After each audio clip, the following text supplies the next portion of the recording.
ओंकार सतनाम करता पुरख निरभौ निर्वैर अकाल मूरत अजूनी सैभं गुरप्रसाद।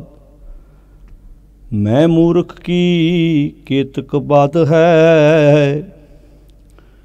कोट पराधी तरियारे।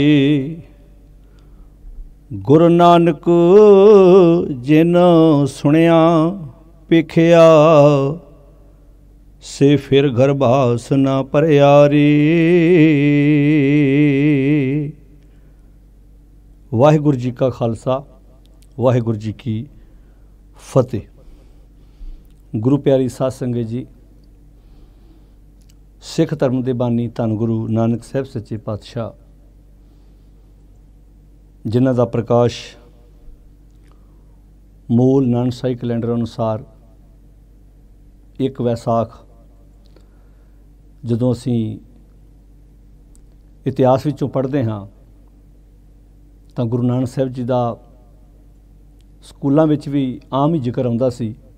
15 अप्रैल 1469 वखरी गल है कि विपर के प्रभाव हेठ असी मूल नानकशाही कैलेंडर जो सरदार पाल सिंह पुरेवाल कनेडा निवासी जिन्हों ने बड़ी मेहनत नाल एक कैलेंडर तैयार किया, असी उधर ध्यान देने का यतन नहीं किया। भावें कि वह कैलेंडर 2003 तो लैके 2009 तक लगातार अकाल तख्त तो लागू रहा, पर संप्रदायी डेरेदारां ने उस कैलेंडर नूं मनण तो हमेशा ही ना की। पर अज भी पंथ दर्दी जो कौम का दर्द रखते हैं जां जिहड़े विपरवाद का जूड़ा अपने गलों लाउणा चाहुंदे ने, अज भी वो भावें देश होवे भावें विदेश होवे भावें पंजाब तो बाहर दीयां स्टेटां होण, वो मूल नानकशाही कैलेंडर अनुसार ही गुरु पातशाह जी के प्रकाश दिहाड़े, ज्योति जोत दिन दे ज्योति जोत समाउण दे दिवस, शहीदी दिहाड़े उस कैलेंडर अनुसार ही मना रहे हैं।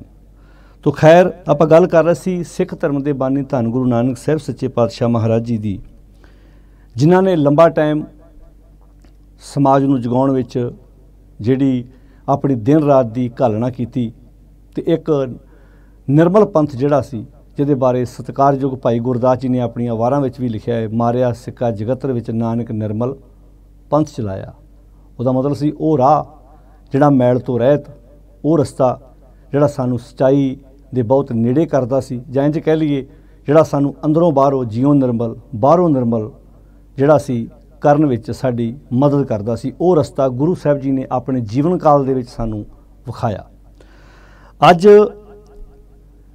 8 असू 22 सितंबर मूल नानकशाही कैलेंडर अनुसार गुरु नानक साहब महाराज जी के सिख धर्म जगत के बानी वो अज दे दिन करतारपुर साहब की धरती ते जो पाकिस्तान दे विच करतारपुर साहब है, एक करतारपुर जलंधर लागे है जो गुरु 5वें पातशाह महाराज जी ने वसाया सी, क्योंकि ये भी कई बारी स्रोते पुछते हैं।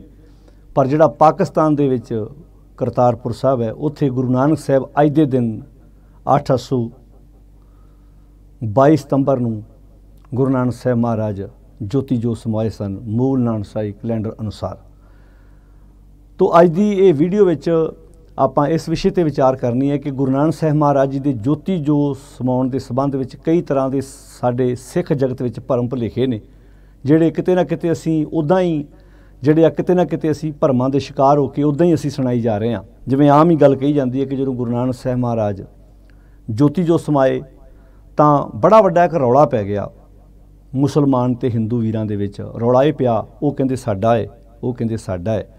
कहंदे जो गुरु नानक साहब महाराज जी की देह की गल आई तो उपर चादर पाई गई, तो जदों वेखिया चादर ला के थल्लेों गुरु नानक साहब जी की देह जिहड़ी अलोप हो गई, तो थले एक फुल रह गया। वो अद्धी अद्धी चादर दोनों ने पाड़ ली, यानी कि अद्धी हिंदू वीरां दे हत्थ आ गई, अद्धी मुसलमान भरावां दे हत्थ आ गई। यानी कि इंज पेश किया गया, क्योंकि इतिहास गैरां लिखिया है। ये बड़ी साडी कौम की त्रासदी कह लो कि इतिहास सिरजिया बहुत असी साडे पुरखियां ने, पर लिखण विच किते ना किते कुताही रही। अज भी जिहड़ी तुसीं एक एक घटना नूं 5-7 राइटरां दी तुसीं जदों लिखत पढ़ोगे तो तुहानूं किते ना किते फर्क नज़र आएगा। तो गुरु नानक साहब महाराज जी के ज्योति जो समाउण के संबंध में भी बड़ा वड्डा एक भुलेखा सी जिहड़ा पाया जा रहा। अज भी इदां स्टेजां ते सुनाया जा रहा कि महाराज जदों ज्योति जो समाए ने तो वो रौला पै गया जी ये साडा पीर है, वो कहंदे जी साडा तो रौला पै गया। तो ये इस रौले दे विच कहंदे फिर वो जदों उन्हां दी देह उत्ते चादर पाई गई। देखो पहली गल तो ये समझना भी गुरु नानक साहब महाराज जदों संसार ते आउंदे ने बकायदा उन्होंने माता तृप्ता जी की कुख तो जन्म लिया है। जिद्दां समाज विच बाकी बच्चे पलते हैं, गुरु नानक साहब रोशन दिमाग ने, बचपन तो उन्हों की जिहड़ी चेतनता जिहड़ी सोच बड़ी निराली है, जिहड़ी विचार देण आए सी गुरु नानक साहब जगत नूं। पर किते ना किते भावें वो गुरु गोबिंद सिंह महाराज है तो गुरु नानक साहब है, दोनों शख्सियतां नाल इदां दी गल जोड़ी हुई है। गुरु गोबिंद सिंह महाराज जी नूं सण घोड़े वो भेज रहे हैं साखीकार, तो अज साडे संप्रदाय वीर इदां ही सुणाउंदे ने भी जे बाकी तो पहली गल तो जाना कित्थे सण घोड़े, सवाल ये पैदा हुंदा है। जदों गुरु साहब सरीरक तौर पर जिवें आम बच्चा माता के गर्भ च रहिंदा है, उदां ही गुरु साहब समाज में रहे ने, उदां ही उन्होंने दुध पीता है, उदां ही उन्होंने बाल खेडां कीतियां। हाँ वखरापन सी भी वो रोशन दिमाग सी, उन्हां दी सोच, उन्हां दी रहनी, उन्हां दी बहनी, उन्हां दे सवाल करन दे तरीके, उन्होंने बचपन तो उस विचारधारा नूं रद्द कीता जिहड़ी विपर किते ना किसे रूप विच साडे गल पाउणा चाहुंदा सी। उस विचारधारा नूं गुरुदेव जी ने रद्द करके एक नवीं विचारधारा समाज नूं दित्ती कि आओ भाई मैं दसना चाहुंदा कि मैं इंसानियत दा धर्म लैके आया हाँ कि सगल धर्म में श्रेष्ठ धर्म हर को नाम जप निर्मल कर्म। हुण जिहड़ी गल आपां करन आए हां कि गुरु नानक साहब जी नूं जोती जो समाए ते उन्हां दी देह ते चादर पाई गई, सवाल ये पैदा हुंदा कि मुसलमान भरा कहंदे साडा है, हिंदू वीर कहंदे साडा है। चलो मैं नहीं कहता गुरु नानक साहब तो सारियां दे ने, आपां ये नहीं कहां कि सिर्फ दो फिरकियां दे कह सकते हैं। गल ये है भी एक सधारण तो सधारण कोई बाबा भी किसी संप्रदा का किसी डेरे नाल संबंध रखने वाला किसी इलाके का पूरा हुंदा है, उत्थे भी हज़ारां दा इकट्ठ हो जाता है कि एडी वड्डी विचारधारा का प्रचार करने वाले गुरु नानक साहब महाराज सोच के वेखो जदों वो ज्योति जो समाए होणगे उस दिन बाबा लहणा जी जो गुरु अंगद साहब बन चुके हैं वो कित्थे होणगे कि जदों कोई संप्रदा का मुखी सरीरक तौर पर अकाल चलाना करता है कि उत्थे उन्होंने मनण वाले उहदे पैरोकार नहीं हुंदे कि उहदी उस वक्त उहदे नाल प्यार करने वाले उत्थे नहीं। बाबा बुढ़ा जी कित्थे होणगे? बाबा बुढ़ा जी तो गुरु नानक साहब जी की बड़ी संगत का आनंद माणिया। सत्कारयोग बाबा बुढ़ा जी की गल करिए, गुरु अंगद साहब जी की गल करिए, बाकी अनेकों सिखां की गल करिए, एक बन्ने असीं कहने हज़ारां लखां करोड़ां सिखां तक गुरु नानक साहब जी ने सुनेहा पहुँचाता तो सुनाउण वक्त ये कहने कि उत्थे रौला पै गया जी साडा है साडा है। मतलब ये गुरु नानक साहब जी की सारी कीती हुई जिहड़ी मेहनत उन्होंने लगातार इन्हां सालों तो कीती सी, जो 15 अप्रैल 1469 तो लैके 1539 ईस्वी दे विच गुरु नानक साहब महाराज करतारपुर साहब की धरती ते 8 असू 22 सितंबर को ज्योति जो समाते हैं। तो इन्हां सालों में गुरु नानक साहब महाराज जी ने जो विचारधारा फैलाई कि उन्होंने मनण वाले उत्थे पैरोकार कित्थे होणगे भला। तो इस करके मेरी हथ जोड़ के बेनती है इहो जे गुमराहकुन प्रचार तो असीं बचना है।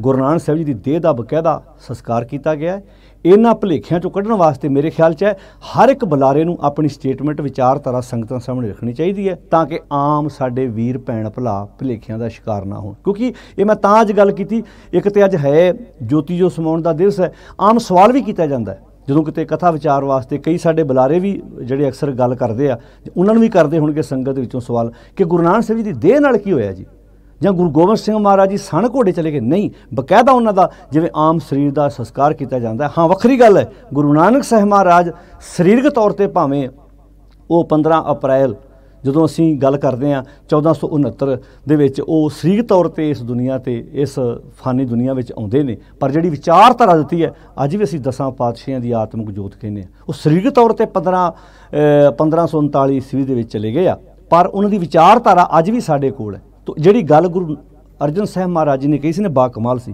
कि मैं मूर्ख की केतक बात है, मेरे वर्गे मूर्ख दी की गल है, कोट अपराधी तरिया रे गुरु नानक जिन सुनिया, जिन्हें गुरु नानक साहब की विचारधारा नूं सुनिया पेखिया वेखिया ही उन्हें है, से फिर गर्भास ना भरिया रे, वो मन करके जम्मण मरण तो रहत हो जाता है। तो इस करके प्यारिओ मैं हाथ जोड़ के बेनती करदा जिन्ने भी स्रोते तुसीं सुन रहे जे जां अपने घरां विच जां जिथे भी तुसीं देश विदेश विच इस गल दे उत्ते पक्के हो जाओ, अपने बच्चों भी दसो कि गुरु नानक, क्योंकि विदेशों में जिहड़े पैदा होए बच्चे जां इत्थे जिहड़े अजकल बच्चे पढ़ लिखे वो अक्सर सवाल करते हैं। तो जो सवाल करते हैं मापियां को आम बंदे को जवाब नहीं होंदा तो कहते फिर अं किद्दां मनीए जे इदां हो सकता है। गुरु गोबिंद सिंह महाराज जी दे नाल भी ये गल जोड़ दी गई कि वो सण घोड़े ही जिहड़े सी सचखंड पहुँच गए। सवाल पैदा होंदा सचखंड है कित्थे आ? बाणी सचखंड उस अवस्था नूं दसदी है जिथे एक भी विचार साडे अंदर माड़ा ना आवे। तो इस करके गुरु गोबिंद सिंह सच्चे पातशाह महाराज ते गुरु नानक साहब इन्हां दो महान शख्सियत जिहड़े गुरु पातशाह दे नाल इदां दीयां घटनावां जोड़ियां होईयां जिन्हां तो सानूं ਜਿਹੜਾ ਵਾ ਉਹ ਗੁੰਮਰਾਹਕੁਨ ਪ੍ਰਚਾਰ ਤੋਂ ਬਚਣਾ ਚਾਹੀਦਾ ਤੇ ਬਿਲਕੁਲ ਵਿਸ਼ਵਾਸ ਰੱਖ ਕੇ ਸਾਨੂੰ ਇਸ ਗੱਲ ਦੇ ਉੱਤੇ ਪਹਿਰਾ ਦੇਣਾ ਚਾਹੀਦਾ ਤੇ ਆਪਣੇ ਬੱਚਿਆਂ ਨੂੰ ਸਮਾਜ ਨੂੰ ਦੱਸਣਾ ਚਾਹੀਦਾ ਕਿ ਬਕਾਇਦਾ ਗੁਰੂ ਨਾਨਕ ਸਾਹਿਬ ਮਹਾਰਾਜ ਜੀ ਦਾ ਉਹਨਾਂ ਦੀ ਦੇਹ ਦਾ ਸੰਸਕਾਰ ਕੀਤਾ ਗਿਆ। ਆ ਜਿਹੜੇ ਭੁਲੇਖੇ ਪਾਏ ਗਏ ਜੀ, ਚਾਦਰ ਰੱਖ ਦਿੱਤੀ ਗਈ ਜੀ, ਉਹ ਦੇਹ ਥੱਲੇ ਅਲੋਪ ਹੋ ਗਈ ਜੀ, ਮਤਲਬ ਇਹ ਕਿੱਦਾਂ ਦੀਆਂ ਕਹਾਣੀਆਂ ਬਣਾ ਕੇ ਸਮਾਜ ਦੇ ਵਿੱਚ ਪੇਸ਼ ਕੀਤੀਆਂ ਜਾ ਰਹੀਆਂ।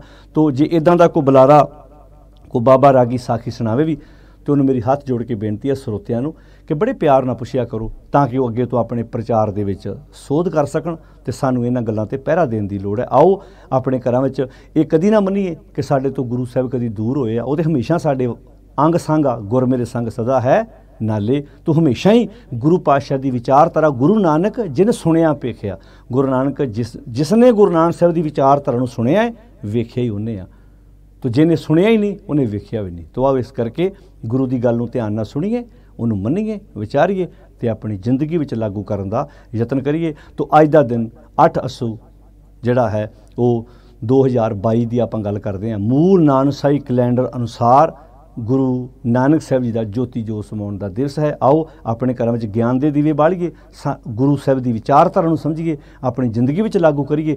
ਪਾਤਸ਼ਾਹ ਜੀ ਦਾ ਪ੍ਰਕਾਸ਼ ਹੋਇਆ, ਸਰੀਰਕ ਤੌਰ 'ਤੇ ਆਏ ਨੇ, ਪਰ ਕਮਾਲ ਦੀ ਗੱਲ ਅਸੀਂ ਆਏ ਵੀ ਹਾਂ ਤੇ ਚਲੇ ਵੀ ਜਾਣਾ, ਪਰ ਗੁਰੂ ਨਾਨਕ ਸਾਹਿਬ ਆਏ ਜ਼ਰੂਰ ਆ ਪਰ ਉਹ ਗਏ ਨਹੀਂ ਆ। ਕਿਉਂ?